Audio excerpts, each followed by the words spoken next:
오늘은 여러분들한테 최근에 이제 분양을 받으신 분들이 굉장히 혼란스러울 것 같아요. 왜 그러냐면 617 부동산 대책이 나오면서 이제 대출에 대한 부분을 규제를 하고 있기 때문에 비조정 대상 지역에 있던 지역들을 대다수의 규제 지역으로 편입함으로써 이제 LTV라고 하는 잔금 대출의 한도를 비조정 대상 지역일 때는 70%까지 받을 수 있다면 40%까지 축소를 한다는 그런 내용을 담고 있기 때문에 많은 사람들이 지금 걱정을 하고 있는 시기인 것 같습니다. 그래서 오늘은 그 잔금 대출에 대한 부분, LTV에 대한 부분을 여러분들한테 제가 말씀드리고 싶고, 우리 구독자분들 중에 이제 아파트 청약에 당첨되신 분들은 꼭 이 해당 영상을 보시기 바라겠습니다. 그러면 지금부터 영상을 시작하도록 하겠습니다. 임성배 TV 보는가 덴데크 그럼 오늘 신문 기사를 보면서 제가 얘기를 좀 한번 해보도록 하겠습니다. 경제신문 면인데요.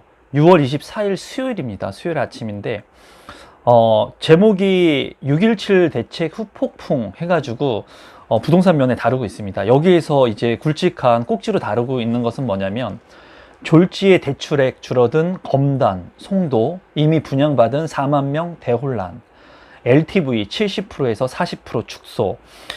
이제 인천 지역 같은 경우에 투기 과열지구로 이제 지정이 되면서 기존에 이제 비조정 대상 지역일 때는 70%의 LTV가 적용이 됐습니다. 그래서 잔금 대출을 실행을 했을 때 쉽게 얘기하면은 1억의 아파트를 분양을 받으면 이 담보 가치를 가지고 70%까지 7천만 원까지 대출이 가능했었는데, 지금 이제 규제가 되면서 투기 과열지구로 지정이 되면서 1억짜리 아파트를 이제는 7천만 원까지 대출이 될 거라고 생각을 했지만은 40%인 4천만 원까지 밖에 대출이 되지 않는다는 거예요. 그 이유는 왜 그러냐면 대출 같은 경우에는 현행법을 기본 원칙을 따릅니다. 그래서 분양 받았을 때를 기본 원칙으로 하는 것이 아니라 대출을 실행하는 시점에 이제 현행법을 따르기 때문에 인천이라고 하는 지역이 투기 과열 지구로 지정이 되면서 대출 한도가 이제 축소된다고 보시면 될 것 같습니다. 그럼 신문 기사를 잠깐 살펴보면은 하루 새 대출 한도가 70%에서 40%까지 축소가 됐다는 거예요. 인천 서구에서 2년 전 아파트를 분양받은 김모 씨는 지난 17일 이후 잠을 못 이루고 있다.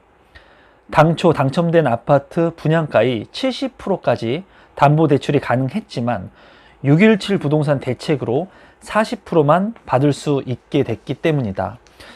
우리 구독자분들 중에도 검단이나 송도에 아파트 당첨이 되신 분들이 아마 많이 있을 거라고 생각이 됩니다.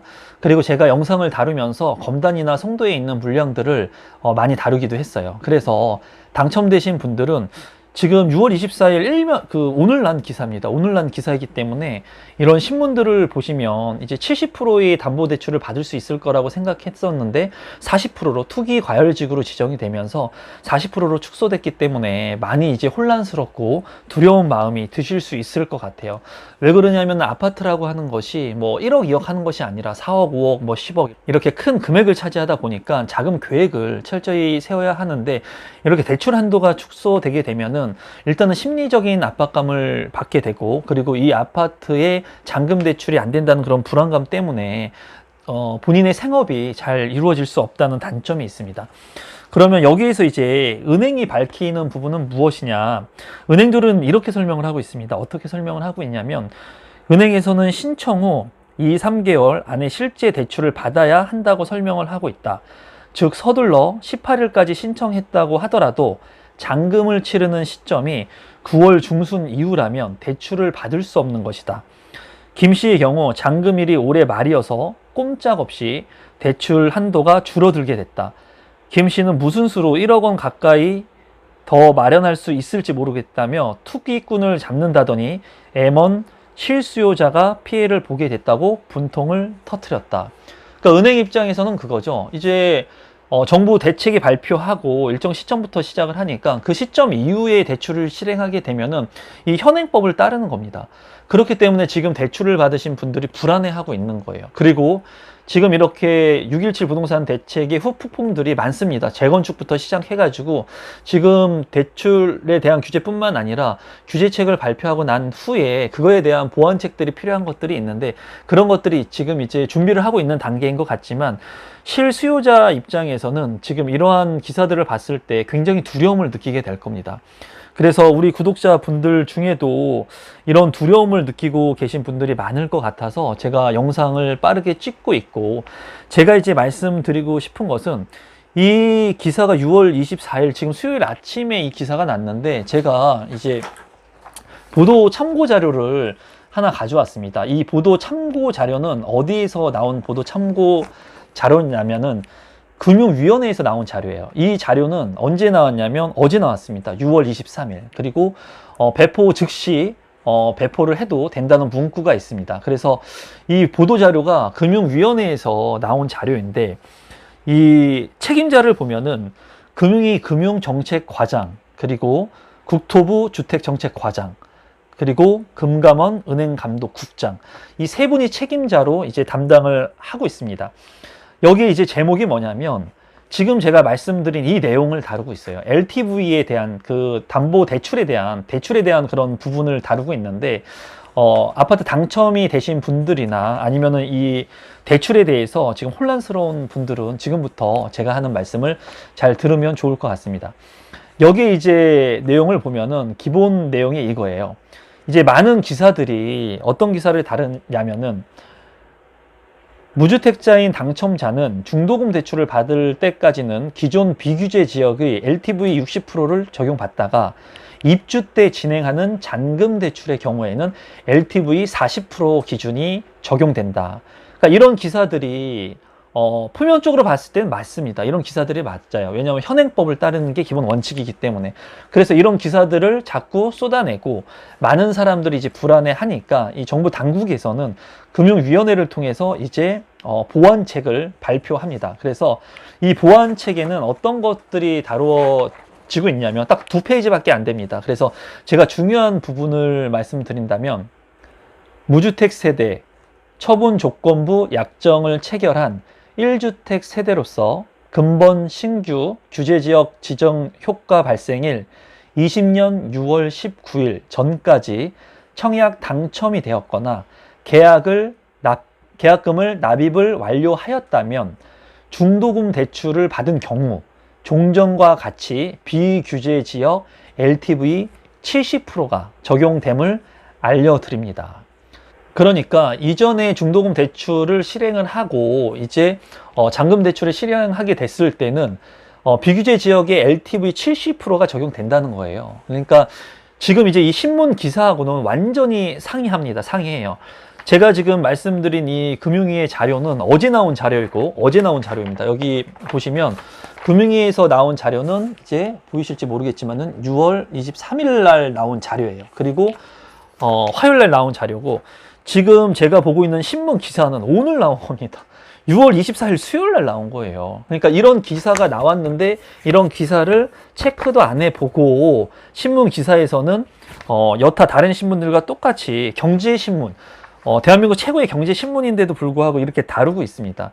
그렇기 때문에 이제 신문 같은 경우에는 제가 이제 보는 것은 좋지만 100% 신뢰해서는 안 되고 이러한 시대의 흐름 정도를 본다고 보시면 좋을 것 같아요. 그리고 이 보도 자료에서 이제 보시게 되면은 이미 분양받은 세대의 기대 이익을 감안하여 중도금 대출을 받은 범위 내에서 종전의 LTV를 적용할 수 있습니다. 그러나 여타 세대는 조정 대상 지역 투기과열 지구에 적용되는 LTV 기준과 동일한 규제가 적용됨을 알려드립니다. 그래서 제가 이제 오늘 마지막으로 여러분들한테 이제 말씀드리고 싶은 것은 제 영상을 보고 이제 검단에 대한 부분들, 제 2기 신도시인데도 불구하고 검단의 초역세권의 아파트의 가치는 높다고 제가 말씀을 드렸습니다. 그리고 향후에 자본이 모이고 인구가 모이는 것이기 때문에 이 검단이 미분양 났을 때부터 제가 말씀드렸던 것은 가치, 입지가 좋은 곳이다. 2기 신도시들 중에. 그리고 서울의 접근성이 굉장히 빠르게 진입할 수 있는 곳이기 때문에 교통의 개선들이 확충될 거라고 제가 말씀을 많이 드렸습니다.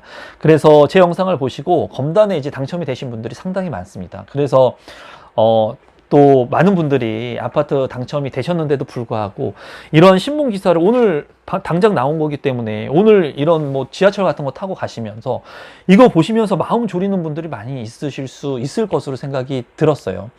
그래서 여러분들한테 말씀드리는 것은 문제 없다. 금융위원회 자료가 발표됐다. 이미 어제 발표가 됐다. 제가 빨리 영상을 찍으려고 했는데 저도 이제 업무들이 이제 있다 보니까 미리 찍어 가지고 제가 올리는 경우도 있고 이렇게 바로바로 찍는 경우도 있는데 오늘 같은 경우는 바로 제가 아침에 찍어서 업로드를 하고 가야 될 것 같아서 제가 영상을 찍어 봤습니다. 그러니까 미리 기존에 아파트 청약에 당첨되신 분들은 제가 항상 말씀드리는 것 같이 소비와 지출을 절제하셔가지고 잔금 대출까지 잘 받을 수 있도록 지금부터라도 더 절제를 하시고 소비 패턴을 더 줄이셔야 합니다. 그리고 청약 통장은 다시 반드시 만드시기 바랍니다. 지금 이렇게 아파트 당첨이 됐다고 해서 인생이 끝나는 게 아니라 이 내 집 마련을 시작으로 해서 이제 부동산 재테크에 관심을 갖고 더 풍요로운 삶을 살아가시길 우리 구독자분들이 정말 그런 삶을 사시길 제가 원하거든요. 그리고 주택이 있다 하더라도 청약 통장을 통해서 활용할 수 있는 방법들이 있고 아주 큰 효자 역할을 또 하게 될 겁니다. 그래서 당첨이 되신 분들은 다시 한번 청약 통장을 꼭 만들어 두시면 좋을 것 같아요. 오늘 그러면 영상은 이것으로 마무리 짓도록 할 거고요. 오늘도 제 영상을 끝까지 봐주셔서 진심으로 감사드리고 많은 분들이 지금 관심을 가져주시고 하셔서 너무나 행복한 마음에 하루하루를 일상을 살아가고 있습니다. 앞으로도 지치지 않고 그리고 저 스스로한테 부끄럽지 않는 그런 영상들 그리고 구독자분들한테 정말 도움이 될 수 있는 영상들로 진심을 다해서 여러분들한테 다가가도록 하겠습니다. 오늘 제 영상이 처음이신 분들은 조금이라도 제 영상이 도움이 되셨다면 구독 버튼, 좋아요 버튼 눌러주시면 감사하겠고요. 알림 신청해 놓으시면 제 영상을 빠르게 받아보실 수가 있습니다. 장마가 시작된다고 하는데 비 피해 없도록 여러분들께서 조심하시면 좋을 것 같고요. 항상 건강에 유의하시기 바라겠습니다. 그럼 오늘 영상은 이것으로 마무리 짓도록 하겠습니다. 감사합니다, 여러분.